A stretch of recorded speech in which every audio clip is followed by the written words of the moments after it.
So for those who don't know me, I'm Malcolm John, and the founder of Action for Trustee Racial Diversity. And can I warmly welcome and thank all of you who've taken the time to come and hear about what we've achieved to date and our plans for this year. In terms of thanks, we've got to thank our donors, supporters, and clients who are all represented here today. And I'd like to thank in particular the Co-op Foundation, whose generous support of the campaign has enabled us to achieve what we've achieved so far. And they actually stepped up last year with a 20K grant to us, which they approached us for that, which is absolutely brilliant. And they've also backed that up this year with a further grant of £50,000 for the 2 years up to the end of December 2023. So that's absolutely brilliant. And our thanks publicly recorded to them. And I think what their involvement has done is reinforced actually our conviction about how much this campaign is needed and is welcomed. And also, I think the fact they've given us a 2-year grant, I think recognises that achieving representative board racial diversity is not a quick fix. And it requires resources, commitment, and a lot of time. Last and by no means least, my thanks to my 3 freelance associates, Fiona, Sammy, and Zubaida. Sammy and Zubaida here today, without whom we will not have achieved anywhere near what we've achieved to date. And welcome to Samira, who's joined us as a placement intern from King's College London, who's been working with us on a range of issues. And hopefully she'll come back and work with us once the formal placement has finished. And you'll hear from her a bit later on as well. So I'm going to talk for about 15 minutes or so with a whirlwind overview of where we are now and our plans for 2022. And then Samira will talk about her involvement in and support for our fast-growing social media network of Black and Asian aspiring and current trustees. And then Sammy will talk for about 5 minutes, I think, about our database of Black and Asian network organizations. And there'll then be time for questions at the end. And hopefully your conversations will continue with us throughout the rest of the year and beyond. So what have we achieved to date? Since the campaign started in 2019, we've achieved a hell of a lot.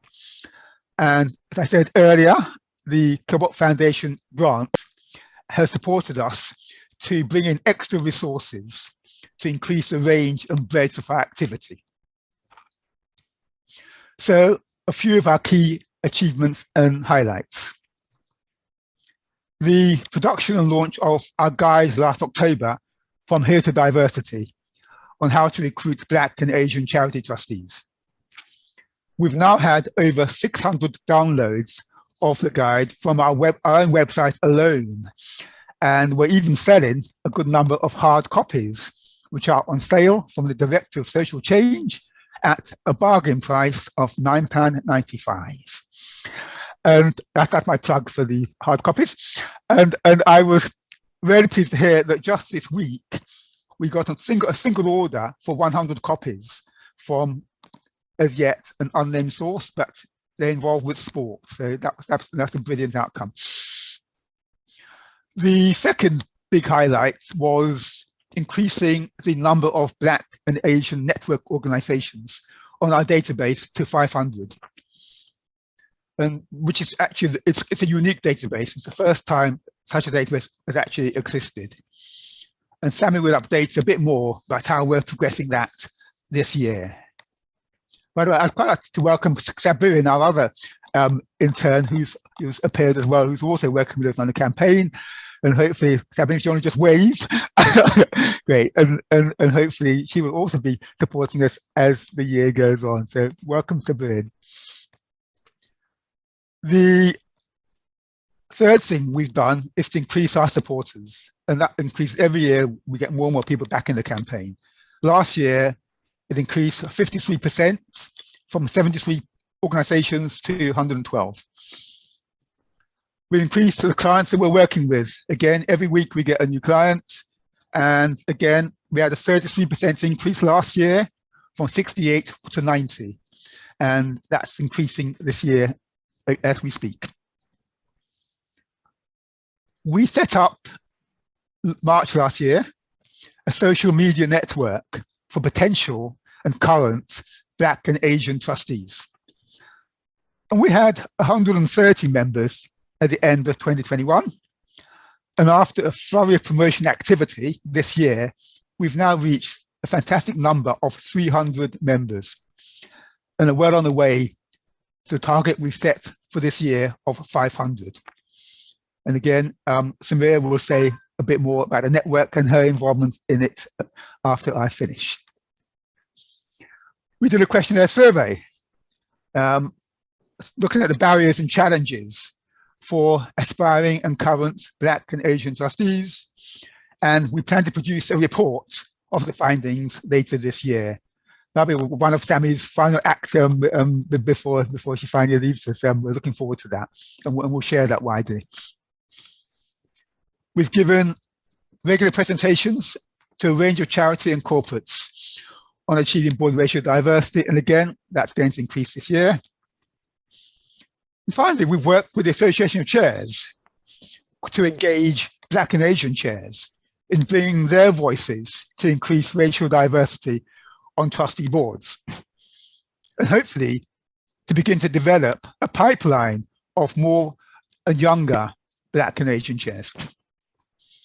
And we held 2 joint focus groups last year with Black and Asian chairs to hear their reflections and their experiences. So that's all caps last year in a few words, but a lot more between those lines. Moving to our plans for this year, again, with a hugely welcome benefit of an increased grant from the Co-op Foundation. And our mantra, I think, this year is to increase our reach and our impact. And you, our partners, our supporters, our clients, and the donors are all key to this aim. Because I think we know we can't do it all by ourselves. And in any case, nor would we wish to do it by ourselves. We'll build on the achievements of 2021 on the back primarily of the guide, the Black and Asian Network Organizations database, and the social media network.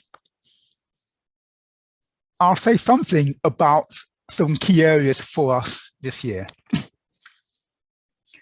Working with partners, I think, is going to be a key aspect of what we do this year. So I'll focus most on that. Our communications and awareness raising, again, to meet our aim of reach and impact. It's going to be very important. Our resources, the guide and the database, how we spread that, how we work with you and charities to reap the benefits of those resources. Similarly, the social media network, again, it's growing and will be a huge tool for charity recruiters, we hope. And then finally, our one-to-one support to charities and others, which is ongoing and continuous. So to pick up on the partnership development, as I highlighted just now, the more that we're able to work in partnership with others, then the wider will be the campaign's reach and the greater will be our impact. Not just in reaching the magic number of 10,000 trustees by 2026, which will ensure representation significantly, but in raising awareness of the benefits of broader diversity. And we're aware that very many charities, even with the prevalence of online working, are still keen to recruit local people as trustees who would have knowledge and experience of local issues and of the local communities which those charities are working with. So we're therefore looking to share our learning and our experience gained over the last 3 years, how time flies, and to work with local capacity building and infrastructure organizations so that they can support local charities to increase their broad racial diversity. And we hope that key local infrastructure organizations, such as councils for voluntary services, racial equality councils, community foundations, or others similar, would be keen to work with us on this. And in fact, we've already initiated early discussions with a small number to date, including the umbrella voluntary sector organisations for Scotland and Wales. So not just England. And others on our radar are the voluntary and community sector for Corderdale and Kirklees up in the north, Communities First in Hertfordshire, Be On Board in the southwest, UK Community Foundations, and NAVCA, which is the umbrella organisation for CVSs. So do let us know if you know of other similar infrastructure organisations we might usefully engage with, if we have the time and capacity to pick up any more than we have already. So watch this space. And our eventual aim with engaging with infrastructure organisations and their members is hopefully to address and ease the resource-intensive work for all charities who are looking to identify, engage, and recruit trustees from Black and Asian backgrounds locally. The next part of our plan is to work more with trustee recruitment consultancies, many of whom are already doing excellent and inspiring work on diversity and inclusion with their clients. And I guess our intention here is to consider how best to add their resources, their expertise, and their network to ours and to others working in this area, so that collectively and not individually, we're all working towards our target of 10,000 more Black and Asian trustees. The other plank of our partnership working is with association chairs that I mentioned earlier. And I should declare my interest as I'm one of their trustees. However, I'd like to highly commend the initiative which they've taken to work in partnership with us to bring the largely unheard voices of Black and Asian chairs to the discussions around achieving greater racial diversity on charity sector boards. And I'm looking forward to our joint event on the 25th of April. So I hope you can all sign up to that, with a panel of Black and Asian chairs and an audience which will bring together white chairs, as well as aspiring and current Black and Asian trustees, so that experiences and learning might be shared on both sides. And I can't understate the role of chairs in setting the culture, the policies, and the processes for diversity and inclusion within organizations. I won't say too much about our communications and awareness raising work, other than that we'll continue to use every available channel to promote and raise awareness of our guide, launched last year, and of our database. And we urge you, our supporters, clients and partners, past and future, to do the same within your own channels and networks. Sammy will be saying a bit more about where we are and where we're going on this rather unique database, which currently numbers a hugely varied mix across sector of over 500 Black and Asian network organizations. It's also worth mentioning at this stage that we're considering whether producing a much shorter summary version of our guide, whether that would be of value within and outside the sector, perhaps particularly for smaller charities with limited time and resources, or for those charities who might need a nudge before they're able to start talking about equity, diversity, and inclusion internally. And the shorter version might serve as a useful signposting to the full version. So I'd be really interested to hear, again, from you today or after, any views you might have on the value of a shorter version of our guide. I'll touch on the social media network for Black Nation trustees aspiring current. We set it up last March to meet a demand which we perceived for peer support and a learning network for Black and Asian aspiring current trustees. And it's now being seen increasingly as a useful recruitment source for charities who approach us to increase diversity on their boards. And it's also helping us to bring to its members' attention trustee opportunities, which they would not normally see or be aware of. And it'd be great to hear from those network members who are on these events about your experiences on the network and why you joined it.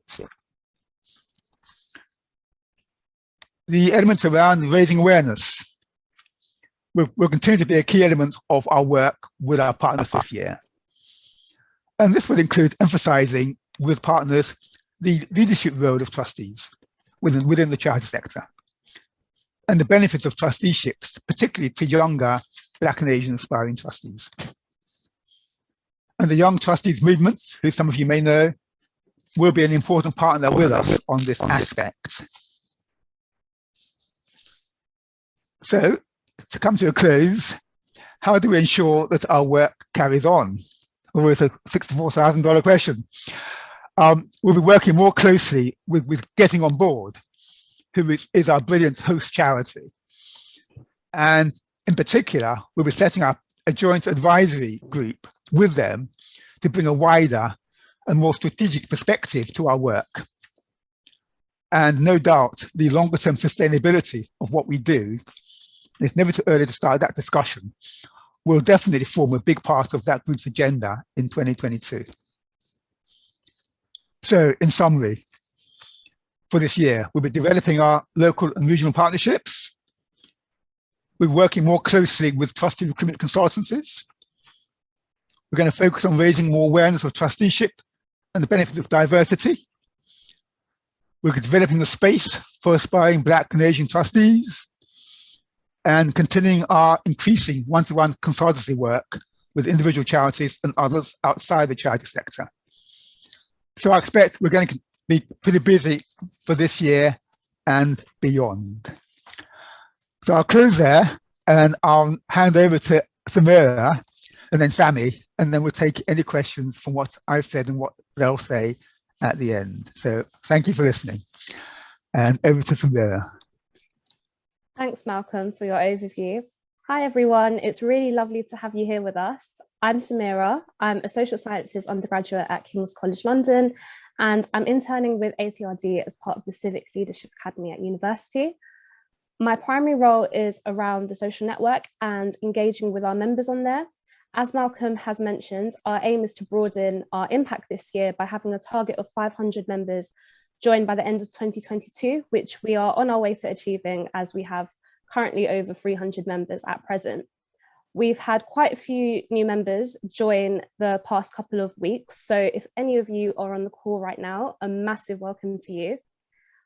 I thought it would be good to talk through my different standpoints of the network as a member, as part of the advisory group, and as a host trying to improve the network. So I'll go on to speak a bit more about that now. In my experience as a network member so far, it's been great to see responses from other like-minded individuals about what they want from the network, such as sharing experiences, sharing opportunities, and having a community of support. I've also really enjoyed learning about some of your backgrounds, if you've added that to your profile, to learn about the causes that you're passionate about, whether that be education, mental health, the arts, and so on. So please do keep sharing these because they're wonderful to read about and will help us understand what events and resources will be most beneficial to you. Opportunities for different trustee vacancies are regularly shared too. So if you're looking for roles, it's a really good place to be seeking these out. On the network, we also host events like this one. Our last event was around developing leadership and boardroom skills as a trustee, which was kindly presented by Clarissa Cruz, one of our network members, which was really insightful. And I'm sure those who will have joined will say it provided a lot of practical tips. Moving forward, we would love the network to be more open as a space and more self-organized so people can lead events, as Clarice has done, about anything they think will be useful to members, and also co-creating this space and welcoming their skills in the process. I'm also part of the advisory group for the network, where we discuss in depth about what we should be offering to our members and discuss actions to upcoming plans. I should stress I'm quite new to the group, but nevertheless, the discussions from last meeting have been very interesting. And a main area of focus for us is developing a buddy scheme, which is essentially like mentoring. So for instance, a potential trustee may be paired up with someone who is currently a trustee, so they can ask for tips around the application process and what is expected for a trustee position. We're still in the early stages about what this would look like, and defining exactly what a buddy is, engaging interest from our members. So watch this space. I'll also be putting up a poll on the social network about interest in the buddy scheme. So if there are any members on the call, if you could start voting, it would give me a good idea about who would like to be part of this scheme. And finally, what I'll be talking about is what improvements are we planning to make to the network? So one observation as a member that I've seen is that posts can sometimes feel lost amongst the feed. So a way to overcome this is we'll be introducing new tags. So for example, if you want to introduce yourself to the network, there'll be an introduction sort of tag. And I appreciate this is quite technical in a sense. So we'll be making a guide, creating a guide on how to navigate the network for new users, which we hope will prove to be useful. And a last feature we hopefully would like to implement to make the social network a bit more engaging is creating subgroups for different interests people have. So I'm aware that we've got some school governors and we've got young trustees. So making these subgroups for like-minded individuals to get them to know each other and make networking a bit more smoother is something that we'd like to set up in the near future. And I must stress that we're really keen to get feedback from our members about what types of events you'd like to see and any other comments about the network and what can be improved. So we'll be giving a feedback form towards the end of the call. So it's really quick, anonymous, and it will help us understand if the network is being impactful. So that's me on the social network side. Thank you for listening. And I hope that was useful. And I'll now pass over to Sammy to talk about the BANO database. Thanks, Samira. Brilliant. Just really great to hear about all the ongoing developments we have and other upcoming things for the social network to watch this space. So for now, I'll go into the BANO database. I'll just first start with how this database came about and give you a bit more context before sharing our plans and our next steps, as I'm aware some of you here might be quite new to us and our work. Just a bit of background on the database. So back in 2019, we carried out a mapping survey with key charity organizations. And what we realized that it was the lack of access and knowledge of these Black and Asian networks, which became one of the main barriers for charities wanting to recruit more diverse trustees, especially knowing that they're currently recruiting mainly from the existing network, which is more of the white peers. So as a solution, we created this database with the aim to provide charities with a list of networks, organizations that they can identify, engage, and recruit Black and Asian trustees. As we always emphasize, it is not a silver bullet. It's about giving charities a starting point, making it accessible for them to start reaching out to new networks for trustee recruitment. And we compiled it by researching keywords such as Afro-Caribbean, Asian-led, etc., using Google, social media, which Subeda has done a large part of this, putting together this database, which currently has 533 Black and Asian network organizations on this database, spanning across sectors across the UK, which charities can then draw on to search for trustees based on their specific needs. So whether it's looking at location, skill set, or a specific cause. And just to give you an idea, the database includes charity organizations, smaller community groups, local organizations, as well as university corporate networks and all having these specific skill sets that they can then tap on to recruit for trustees. So currently where we're at with this database, to this day, we now have over 100 organizations who've accessed the database. It has been really interesting to see the range of charities coming to us and using this as a resource. We have charities of different sizes, from smaller arts charities to national charities, and we aim to continue to share this resource widely. And it is also worth to mention that the database has evolved itself, where people have also used it for a different purpose to tap into these networks. People have used it to recruit for volunteers, staff, and even recently as a resource for funders who could potentially look into supporting Black and Asian-led organizations. But our focus is providing this database for charities and organizations looking to diversify their trustee boards racially. And a key part of our work is improving our support and resources around the database. So looking at where we're heading next with the database, we're now working towards providing name contacts and building that direct engagement with those organizations listed. We have previously focused on building a substantial list and quantity of Black and Asian network organizations, and now we're aiming to focus on improving the quality, and we're hoping to double our subscribers by the end of this year. So that means that charities will be able to have a direct contact to reach out for the trustee recruitment and be able to build these new relationships more directly. And we have also identified the need for more corporate networks to be added to our database, especially those with financial skills and positions such as treasurer are often sought after by charities. We've started this process of reaching out to potential Black and Asian networks from major accounting firms, which will help make our database even more comprehensive. So what has been coming up as well from the feedback we've gathered, and there's a specific need that, as Malcolm has mentioned, charities are still largely recruiting locally, and it's impossible for us to list every single Black and Asian network organization in the UK on the database.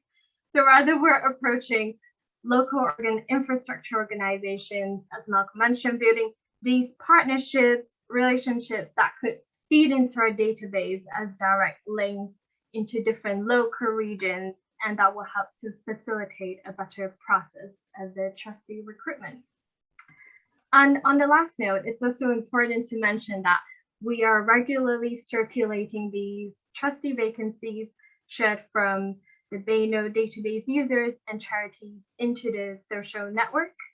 And in the future, we may help support our members on our network better to search for these trustee roles by including more specific tags, as Samira mentioned, where we could post them with these specific tags on vacancies to help you find these roles better. And hopefully that gives you a sense of where we're at with the database and how it feeds into our other work. And I'll just stop there now and we'll take this opportunity to have any questions perhaps you might have, and we'll head into a Q&A section and pick up on any questions you might have around this bit or other points that have been mentioned. Yeah, thank you. Okay, thanks, Sammy and Samira. And Samira, brilliant job doing your first presentation after a few weeks working with us. So we're really grateful for that. And Sammy, for explaining a database which actually can be quite complex for people who are using it. and we've got a video. I don't know when you mentioned the video, which we put the video link, which tells people how to use it, how to filter it, and how to search for specific vacancies. But I think just on that, as Samir said, it's not a silver bullet. And I think it's to be matched with a guide, because the guide actually has a lot of information on how you yourself can actually research organizations for potential trustees within your own areas. So it goes in tandem. But I'd be quite interested again to hear about a shorter guide version, because I know if you're a small charity or individual and you're going to engage in this area, you may not want to read however brilliantly written a 60-page document, but smaller guides may give you an entree into the fuller version and signpost you. So there's a chance now for people who are here, whether you're an aspiring trustee or current trustee or a charity recruiter, to ask any questions whatsoever about our work last year, our work this year, how you might engage with us, and perhaps you can share. I see Jules from Beyond Board is here, and share what you're doing in your own areas. And Jules will be one of the partners that we're working with on a regional basis. I'll be really pleased to hear from them at some stage as well. So we've got a couple of things in the chat, which we'll pick up first, and then feel free to raise your hands or pose a question in the chat. And please don't be shy to ask any question whatsoever, and we'll try to answer it. There's a comment from Tahira. Tahira, I wondered, are you happy to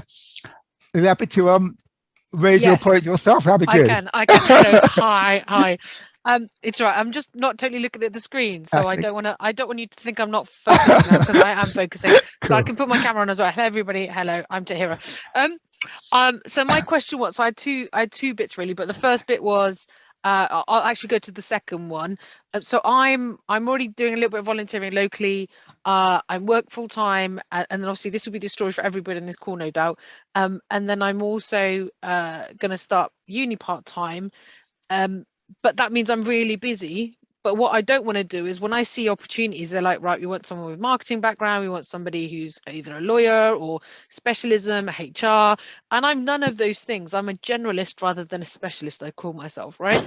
So and that makes it difficult for me to be able to then just have a normal trustee role where I'm not having to, I want to bring value, but I'm not having to like focus on a particular thing too much, so that pressure's not there, if that makes sense.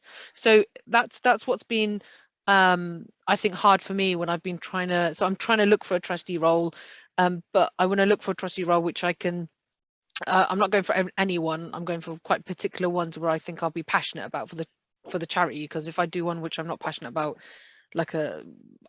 like a school, and there's nothing wrong with schools, my sister's going to be a governor or something, I think she's trying to do that, but I'm not interested in that bit. I'm more interested in like enterprising and all that sort of stuff.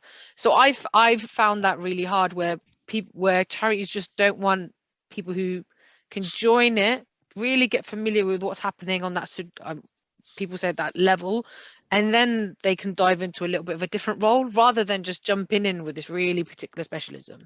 So yeah, that was my question. Yeah, no, it's a great question to hear, and I'm sure it's relevant to a lot of people, again, who are here and not here. And it's worth saying that there are 100,000 trustee vacancies every year. So people at charity are desperate for trustees, and trustees with a passion for whatever the cause is they're doing, whether it's young people or mental health. I had a chat somebody from the Motor Neurone Disease Association this morning, and through homelessness on the call, very usually. And I think as long as, okay, skills and experience is important, because I think what we're saying is it's not about how diverse you are, it's about what skills you bring to that table, or experience or commitment or passion. So I think it is about finding probably smaller charities who I think are less hooked on specific skills and experience, whether it's finance or comms or HR. And there are more small charities in England and Wales. There are 9/10 of charities are small. So I think it is about knowing where. Yeah, happy to come back. Yeah. So I volunteer. I'm going to be a trustee for a small charity, but that's like the small boys. I want to get into the big stuff. Like What are we doing? Why are we not sat on the world of UNICEF and Oxfam and Save the Children? Like, why are we not there? Like, I did apply for a UNICEF one. My boss, who's amazing, was like, hey, Tahira, apply for this. And then we do the whole imposter syndrome. Do we sit there? Or do we belong there? How do I sell myself? Who's good enough? Because I'm somebody I'm old, so therefore I've been working for a long time and I feel I've got a wealth of experience. But like I said, I'm not what my mum would want me to be, like a doctor or a lawyer and all that sort of stuff. Do you know what I mean? Yeah. But it's like, why are we not? I get it, Malcolm, and I know you've got to have the skills, and I know you've got, like, okay, cool, you've got to have this person who can demonstrate that. So I'm gonna be a trustee for a local little charity, but actually that's not the same as sitting with the big boys. That's definitely not the same. So how are we going to get in on the big boys? Like, I want to go and sit in with UNICEF. Like, let's go, UNICEF. I want to challenge you people. That's a different question. I'm glad. It's interesting you said big boys, because you're right, it is large boys, and it shouldn't be.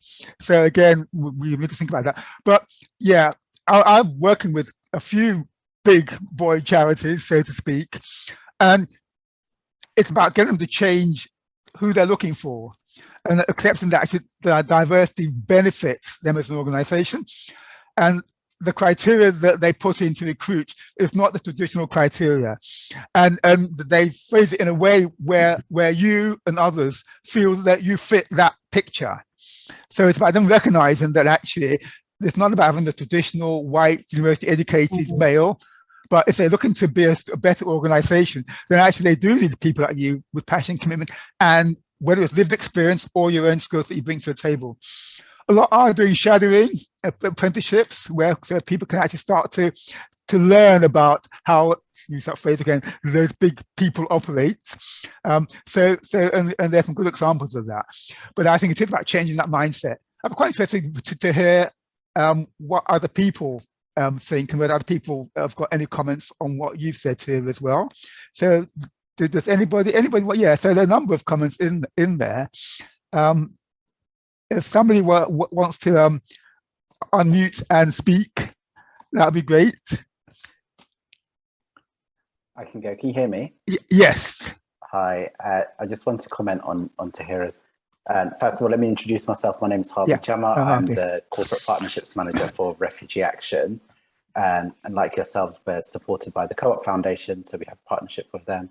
And our charity actually now has 60% of our board is made up of people with lived experience. So people with lived experience of the asylum system or come from a refugee background. And I think it's super important that when we think of trusteeships, that we all, especially people of color, we all have our own lived experience of various different things. We're a very intersectional community, and we need to see that as a strength when we're looking for trusteeships.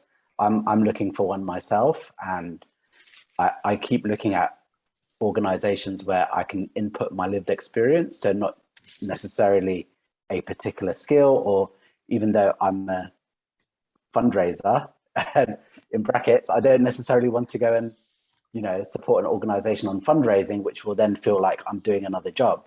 And Tahira's right, you don't necessarily just want to be on a board for a small charity, even though that can be really meaningful and in depth. But at the same time, if you have lots of different experience, like lots of different requirements, or I guess you don't have the capacity, a smaller charity can lean on their trustees to actually fulfill roles that would have been paid roles. So I think my personal advice would be go for places where you can input your lived experience and kind of figure out what is your lived experience. It's not necessarily, where you come from, but actually what experiences do you have in life. And Malcolm, I think we're really interested to take up the offer on the buddying system. 60% of our board is people with lived experience, and I think that they would definitely benefit and love to join this buddy system. So I'll take that back as well. Harvey, thanks so much for that intervention. Now, in the buddying system, yes, Samira and Sammy have logged that already, and yeah, do get in touch in terms of doing that. Does anybody else want to come back on Tahira's point? I know Rohit and Sarah have commented. Yeah, I can jump in. Yeah. Yeah, I think the most. I'm Rohit Sagu. I'm a director of my own organisation, PhD student, and also trustee for Let's Talk About Loss, which is a really small organisation. It's a very small new book kind of charity, and they've just got charity status as well. So I think what you really learn is an in-depth, you need to have an in-depth knowledge of the Charities Commission and how that functions, and not just the Charities Commission, how it functions in the UK, in England, but how it functions in Scotland and Northern Ireland as well, because most charities will then expand to the UK and branch out as well. I think the other thing is passionate. You have to be passionate about the charity that you want to belong to. And yes, having some skills is there. You don't need to be a lawyer, you don't need to be an accountant, but familiarizing yourself with a little of those nuances around those, around running the organization is really beneficial. But really what should come across is actually passion. So when I applied for Let's Talk About Loss, there were two things that I thought of. First of all, is it, are you just typecasting me because I'm South Asian and you need someone on the board and that represents the ethnic minority? Are we tokenistic? That's the first thing we can tend to think about. But the second thing is the skills that you look at for yourself, and you said, what can I bring to the table? And that's the most important bit. What can you bring? And when you go through interviews and you get interviewed by the board and etc., really excel in your in what you do in your workload, what you do in your pastime as well, and how passionate you are about engaging with the charity, as not only that, with the fundraisers and those who service the charity as well. So it's really about just engagement in terms of that as well. But I would say to you, have some in-depth knowledge about the Charities Commission, because that's really important in terms of CICs and the other the charities as well. So you've got some knowledge you can bring to the table. So that would be my advice. And Tahira, I'm happy to mentor you. That's not a problem at all. I've been a trustee now for several years. So anyone here, I'm happy to mentor you, really get you on the board. I'm pro getting ethnic minorities on charity boards because I think we need to have them there. That's our space. That's where we need to be vocal. That's where we can really build the bridge between communities and ethnic minorities, which are hard to reach for a lot of trustee boards. Okay, so yeah, very passionate about it. Great. No, thanks for hearing. That's some very strong messages and some really good advice. You are both on the social media network, I'm presuming. Yes. So there you are. You've already got a buddy and a mentor already inbuilt there, and we're looking to build on that, which is brilliant. Yeah. Sorry, anybody else want to come in on that discussion? Yeah, we had a hand from Helen. Yeah. Is she around? Helen? Yeah, cool. Helen. Yeah.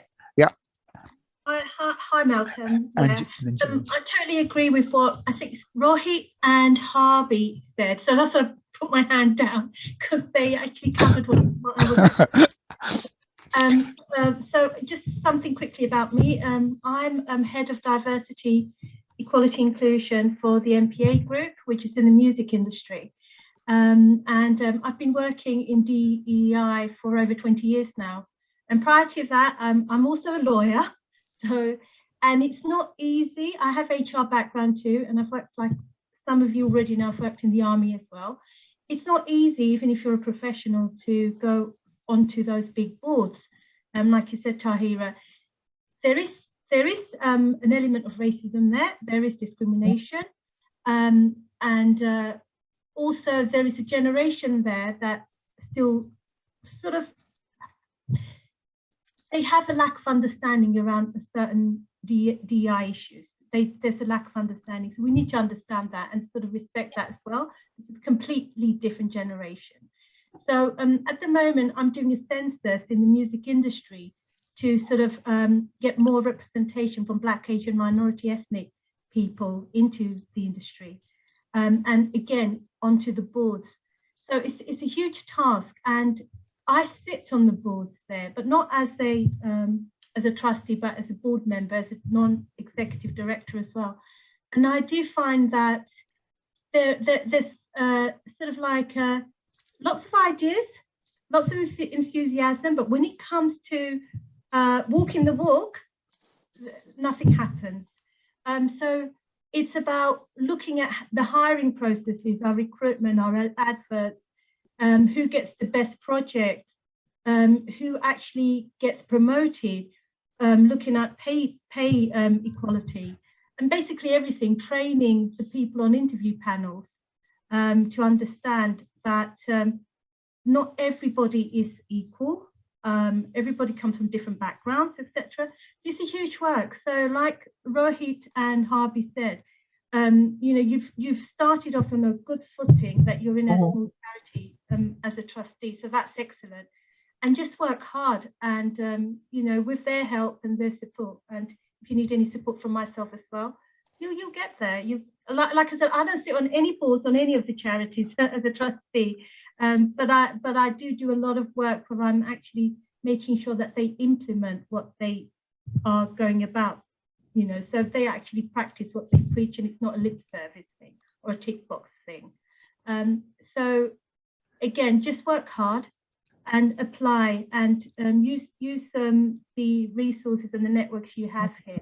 Malcolm's fantastic. I met him through another organisation that I worked through, because I was working for Choice Support prior to the music industry. And I met Malcolm, and I think you're doing a tremendous work, Malcolm. Thank you. And going back to the buddying scheme thing, I'm working with another colleague on here to set up a mentoring scheme. So I've got to get that over to you as well, Malcolm. So that should be with you next week. Yes, it's going to be guidelines to help you understand how to be a better mentor, mentee. So yeah, quite a lot of work's going on as well. Helen, first, thanks.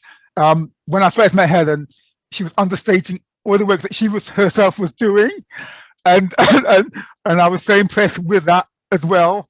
So clearly doing a great job in what she's gone on to do. So yeah, and Helen, I'm glad you're on the network and to share your learning and expertise.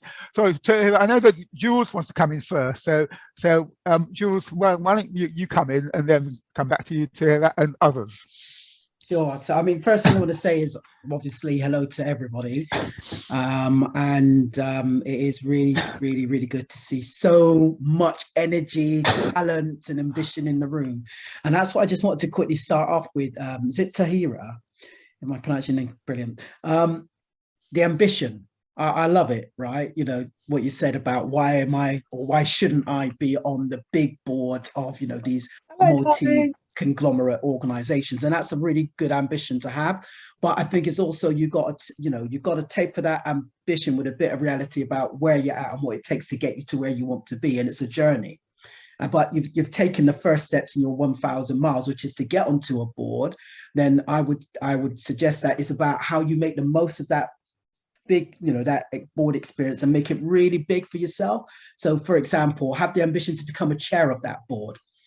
And then you can really start to demonstrate your leadership and build your strategic skills. The reality is that these, you know, Malcolm's right, there are 100,000, you know, roles being advertised every year, but we know we're only 8%, and it's even worse. And, you know, it's International Women's History Month, and it's only 2.5%. So we know it's really terrible in terms of it's hard. So we know that we're going uphill on it, but that doesn't mean that we can't achieve it. I love the idea about buddy-ins, associate schemes, shadow boards, all of that stuff. You know, you could possibly think about getting onto some associate scheme as well. That would help you. So they'll be looking for less in terms of your experience, but looking more about what you can bring in terms of your lived experience and the values that you can bring in that regard. So, you know, associate schemes are really good in that regard. And then also, I think it is about looking at how you can really build your confidence. You said something really important, which was the imposter syndrome. We all do it, all of us, right? So do I belong here? Should I belong here? Of course, having the role models is brilliant to be able to see, but actually we need to crash the party. So that's why I started off by celebrating your ambition.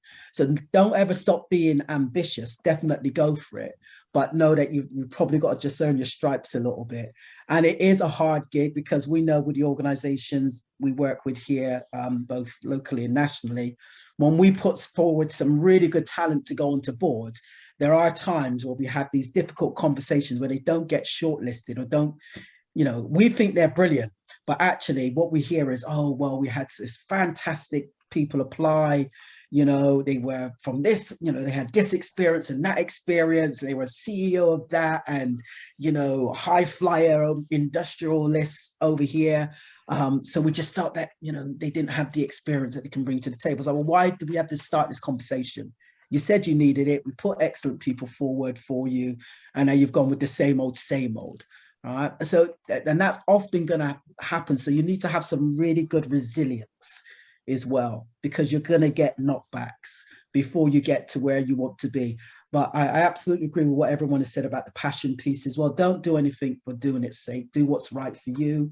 Do something that you believe in, and stay passionate, stay tenacious, stay on it, and you will get there. And there is support here in the room, and wider as well. Sorry, I don't want to take up too much more time, Malcolm, but can I just throw it into the mix that Be On Board are actually launching something called Aspire. So we recognize the problem. Now, Aspire is all about challenging organizations to walk the walk and talk the talk, but at the same time, work with aspiring trustees to give them that break so that they can smash through that glass ceiling. So it's putting those two together, and it's sort of a leadership development program designed for people of color, where we walk with you on your leadership journey.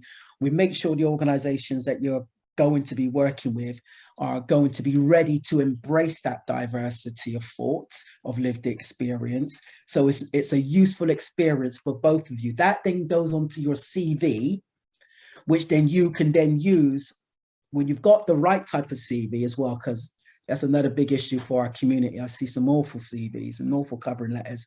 There is a little bit of a game and language that you need to play. And then finally, I think there is a challenge, and that was just about Aspire, but just going back, I think there is a challenge around the language that organizations have and the methodologies that they have. We've always found that if you do video interviews, actually our community always stand up and out a lot stronger. I think I saw somebody say, I hate interviews. I don't know if it's the interview process itself or if it's the writing a CV, you know, sending in your CV, a covering letter, going for the application forms, trying to sell yourself and all of that. Yeah, that's really hard. So, but what we have found is when we do the video interviews, actually, we get more applications, stronger connections, because you get to sell yourself in a different way and bring yourself to life in a different way than you do through words, just written words on a bit of blank paper. So, I mean, yeah, so that's a bit of a ramble about a couple of things, which also replicates what a lot of people have said already, but keep going. Yeah, cool. Of you, all of us. Thanks, Jules. Sorry, Malcolm, I've got to go soon. Yeah. So I just want to say, I'm quite an old lady, so I'm nearly 40, right? So therefore, that's young for trustees. So it might, like, I totally take everything on board, but so I feel like for the last few years, I've definitely been floating. I call it floating. You just stand here and then you're just floating, you're doing the same position. So that's why I kind of think, right, Tahira, get on it now, challenge yourself. And I've done volunteering, I've been involved in stuff, there's a whole load of stuff I've done, which I kind of think, right, cool, I don't want to stay at that level anymore. I'm obviously going to help my local community and I'm going to do all of those things, but that's why I think, where's the push? Like, how do you get to that next stage? Because I've floated, I've done like hard graft, I've done fundraising, I've done all that excitement and fun which you need to do, like dealing with volunteers and them having their own little internal politics. I've done that, like that's been fun. But it's kind of like, how do you get to the next? Because I think it then helps you from a career point of view. It also helps you once you get to that level. Then actually in my normal job, then I'll then be like, oh, okay, I can now be that director person and I can move up and all those things, right? So I think I totally take everything on board, but I don't know if the shadowing is going to be the same thing, but why they should try us out? Why don't they try a couple of us out? Why can't we do the work experience on a board, which then gets them try, so they don't then reject us, and then they don't like do that. Let me interrupt you very quickly. There's a small trust there in the guide. They've got a great shadowing, their national body, but they're in the guide as a case study. One of their trustees, Amrin Shah, started a shadowing scheme with them. 3 Black and Asian women, and they deal with financial exclusion for Black Nation women. 3 of them joined shadowing scheme last year, and at least 2 of them now become trustees of big organizations. So it works, but that's not well known. And actually part of what we're trying to do is to raise awareness and that actually you can start somewhere and get up that ladder. So I suggest continue working with us as part of the network and with this group and with the great advice you've already got from people. And I'm sure we'll get you there. So you're going to take over the world, Malcolm. That's what you're doing. Well, if I've got time, yeah, but I will. Okay, so I know there's been a lot of stuff in the chat, Sammy. Is there anything particular? I know it's getting to 6 o'clock. Yeah. I think I'll just raise this question from Sarah Gosling, and she has emailed previously as well asking about whether we have advocate or sort of ambassador schemes within AT champion our work. And specifically, she mentioned about delighted to hear about partnership of getting on board. Could you tell us more about what this might involve? I don't know if Sarah, if there's anything else you want to add or want to introduce herself, Sarah. Yeah, I think she's in a car or somewhere. Oh, okay, yeah, that's fine. To promote our work, and you're all here because you're interested, whether it's in LinkedIn or your own channels and networks, and we can add you onto our supporters list as part of that. I mean, getting on board, they're a great organization. Penny Wilson, CEO, they do a lot of work around diversity and training for charities and individuals. And they work with associates, they work quite closely with us. So I suggest anybody actually have a look at their website. So they're called Getting On Board. They're listed in our guide as well. And they're actually the grants recipients for us, for the co-op, because actually we're not even a charity, we're a group of people who've got together. So they host our grants, and I'm keen to utilize their resources and their expertise again to increase the course of diversity for people from Black Nation backgrounds. So yeah, so Sarah, feel free to contact me or anybody else if you want to hear more about how we're going to work with them. Okay, so that answers that one quickly. Sammy, any other points? Malcolm, I've actually got a question in the chat from Elsie, who can't speak at the moment, but she just wanted to get a bit more insight about why are there so many vacancies available, but yet there's barriers to people of the BANO community to actually become trustees. Like what's going on there? That's gonna take a while. Yeah, I think that's quite a long question. That may be, I think, another webinar. But I think briefly, most charities recruit informally, and most people don't even know what trusteeships are. So there is a gap between people hearing a trustee, not actually know what they do, and essentially they're volunteers. So again, someone mentioned this, just talk about the terminology, the language.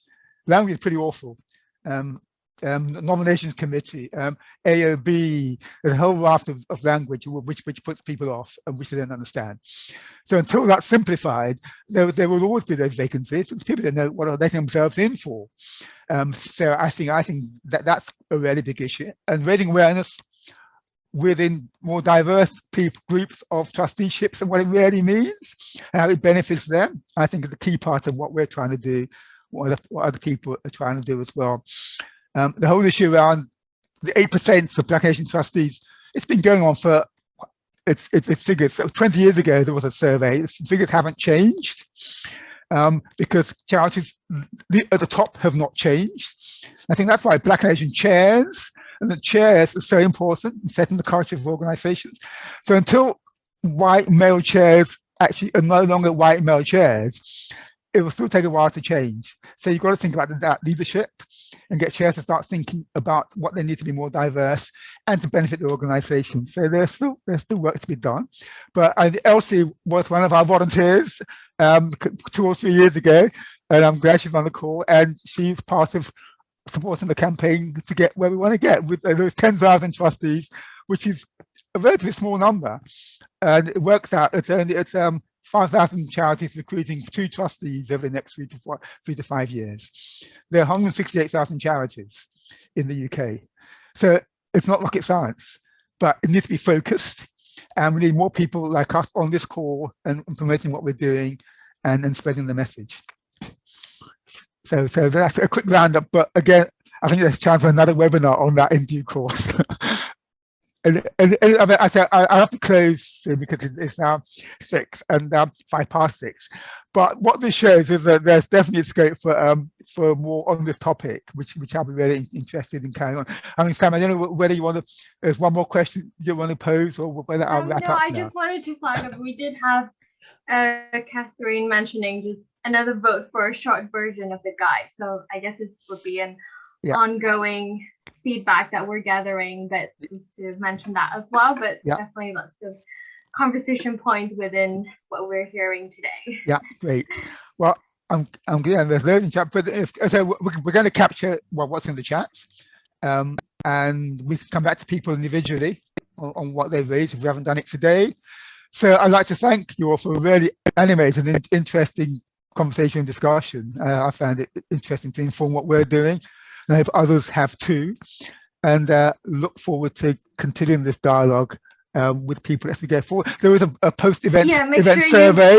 Click on the link before So we won't. I promise you, it only takes 2 minutes. I made it really short. It's like click, and then a bit of feedback. So we would really appreciate the metrics. Yeah, and it's the first time that we've done it as well. So it'd be great to encourage us if you can all complete it before we sign off. So at this stage, I shall say thank you. And feel free to sign and get in touch with us. You've got hopefully our email address for anything whatsoever, whether you want to work with us or you want advice and support. And again, and if you're in the Southwest, then Jules' work on Be On Board is brilliant. So feel free to contact him as well. And there will be a recording of the events for those of you who were late. And so we'll send it out as well. So I'm going to say thank you and further survey in. Downloaded it. It's Samira, can we close now? In terms of the survey? Yeah, I think if everyone. I'll post it on the network as well. Okay. If there is anyone on the network. So excellent. And we can send it to people who on the call as well. Yeah. By email. So thanks, guys. Enjoy your evenings.